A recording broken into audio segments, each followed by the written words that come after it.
Welcome back to Field Archaeology 101. You got to understand, this is probably more exciting for me than it is you. I can't wait to share what I've learned in my lifetime.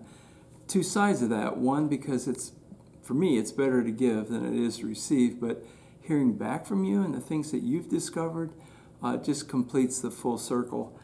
I thought I would take a minute and talk about cores, because some of you people have fields right now that you can get into, and we're really talking about field archaeology, so even laboratory work begins in the field. And I want to jump into some field finds that you might be walking past, and unfortunately they're still laying in the field, or fortunately you picked them up in a bag of stuff and they're still sitting in your barn. And I would say my experience in Ohio is that every culture had cores, and they got different types of knives off of different cores. And so if we start with some of the earliest, I want to do two things. I want to start you with some material that will help you identify what you have, and then I brought a couple field finds in with me. And I want to talk about paleo cores. And in particular, you have various sizes and various types, but I'm holding it because I want you to see the size of it, relative to my hand versus a Hopewell core and how small these guys usually are. So let's take a look at our paleo cores. And I have two books that I want to also reflect on with you. One is by Michael Gramley, Professor Gramley, up at Buffalo. And the other one is the Williamson site in Virginia. Now, there's a lot of people who have written about the Williamson site, and there are other good paleo sites in the eastern half of the United States. I'm thinking of Christian County down in Kentucky, and there are various publications and printings that are going on those sites. The reason I bring it up is this.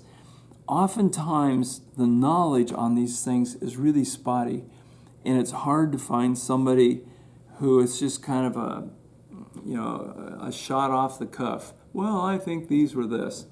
And sometimes to get some of the final word, you got to dig. So I did a little bit of digging, and I think for us, for you, where you are on this side of the U.S., Gramley's pretty good. He's done some good work. He's got 4 or 5 paleo types of cores defined, and you can look at them. And what I wanted to do is show you specifically the type of knives that are coming off this core. If you look, this is the platform right here, where they were striking the edge of the platform to knock their blades off. So you get different types. You've got flake knives coming off, and then with some of these cores, here's the platform where they're knocking their cores off, you get more parallel blades. Flake versus parallel. Both of them are paleo. I think both in Kentucky, Ohio, and even on the Williamson site, these tend to be a lot larger than what you typically find. But look how this could be just a lump of flint laying out in your field. With the core, you have usually a platform, and then you have the striking edge. And if I were to hit this edge in slow motion with a hammer stone, let's just say this is my hammer. If I could hit this in slow-mo, it would be kind of a strike, but it would be kind of a pam, pam, pam, or pam, pam off. In fast motion, it looks like and off they go, and sometimes it's that quick. But when you look, you're going to see multiple impact fractures all along the edge, multiple impact fractures all along the edges. And I can flip him, and we can hop over here, and we're going to see multiple impact fractures all along the edge. This is real helpful when you're trying to identify your artifact. 2 paleo cores, which could easily be left behind in a field. And I'm telling you this because it's better to bring it home and have someone tell you it's nothing rather than thinking, oh my gosh, I left one of those laying in the field. Now, this is a really different kind of core. We don't necessarily have our platform that you normally do. This is what we call Nellie Chert in Coshocton County. This is a hugely high-quality flint. Some people will call this Van Port or Flint Ridge flint. Came out of Coshocton County. but it's actually the whitish gray flint that we have flint pits that are actually found in Coshocton County. Either way, high quality flint. But look at this. You know, let's just say this is our plane, and they were knocking blades off all up here, and you have your multiple fractures, your little impact fractures all along here. So this would be one striking platform right here. But when you look at this guy, there are blades removed everywhere, all the way around it. As crude as this is actually a striking platform right here with multiple impact fractures. Hold things, pick them up, keep them together, let somebody look. This is another example of what could just be a lump of flint laying in your field. Again, it's a not Nelly chert, but it's a black flint coming out of Coshocton County. But when you pick it up and you start to look at them, you're seeing these parallel flake channels on it. Parallel flake channels. Lift him a little bit, and right there is the remnant of the striking platform with little impact fractures all along here. Okay, so let's flip him over. Look at the reverse side. Oh my gosh, look at this. Look at these channels left behind where these blades were removed. Parallel, thin, long blades that removed. And all we have left of the platform is right here. That's all that's left.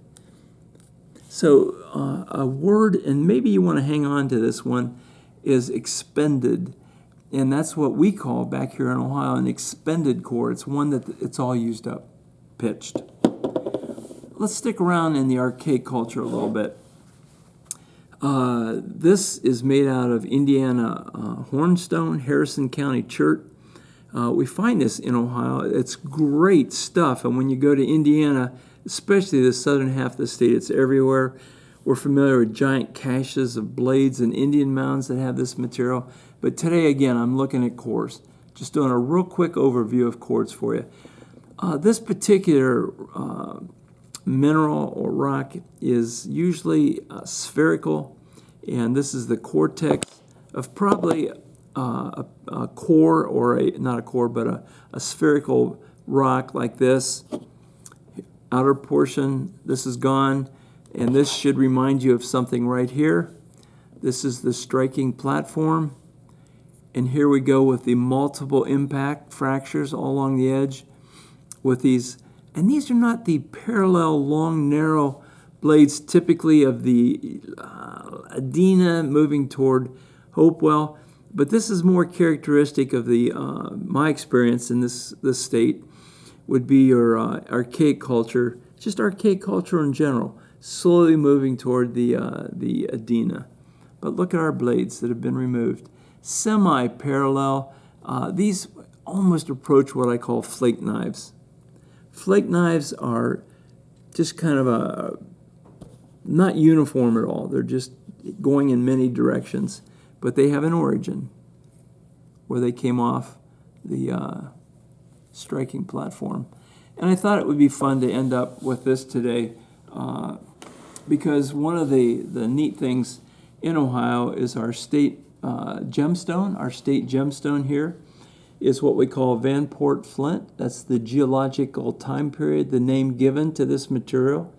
Most of us simply call it Flint Ridge Flint. A little ridge area just to the east of Newark, Ohio.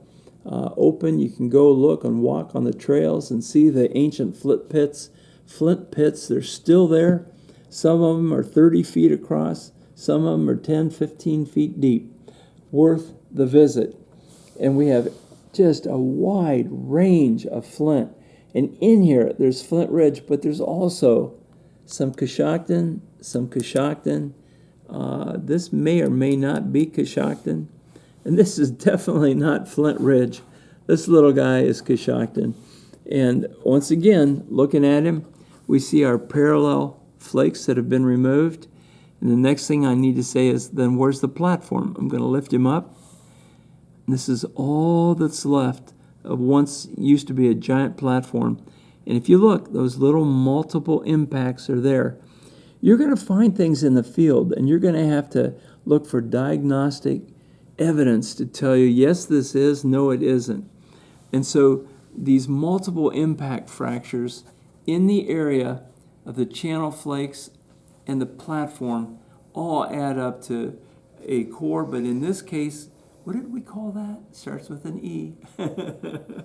This is one of the ones they pitched, and it's an expended core.